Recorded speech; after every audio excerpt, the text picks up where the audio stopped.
হায় হায় রে, আমার হাত থেকে তো সব ফলগুলো পড়ে যাচ্ছে। ইমন তাড়াতাড়ি এগুলোকে আটকা। আরে বাবারে, এগুলো তো কাঁটাযুক্ত ফল। দাঁড়াও দাঁড়াও, আটকাচ্ছি আমি। ইমন তুই আমার ফলগুলোকে বাঁচিয়ে দিলি রে। পাহাড়ের এত ঢাল, এই জন্য এগুলো পড়ে গিয়েছে। আরে মা, এই কাঁটাযুক্ত ফলগুলো কিন্তু রান্না করলে খাওয়া যায়, আর এগুলো খেতে অনেক টেস্টি বললে হবে না। এই ফলগুলোকে আমি কষ্ট করে পাহাড় থেকে নিয়ে এসেছি, আজকে আমি এগুলোকে রান্না করে একা একা খাবো। আরে মা, এই কাঁটাযুক্ত ফলগুলো তোমার রান্না করতে হবে না, না হলে তুমি তো ব্যথা পেতে পারো। তার থেকে ভালো ইমন ভাইয়া রান্না করবে, আমরা সবাই মিলে খাবো। হ্যাঁ, এই কথাটা ভালো লেগেছে। আচ্ছা নে, মজা করে রান্না করিস।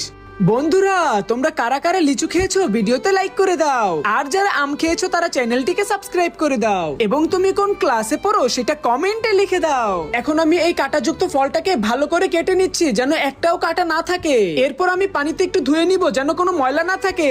এরপর আমি সব ধরনের মশলাগুলো মিক্স করে নিব। তারপরে সেই কাঁটাযুক্ত ফলগুলো যেগুলোকে স্লাইস করে নিয়েছি সেগুলোকে ভালো করে ডুবিয়ে তেলের মধ্যে ছেড়ে দিব।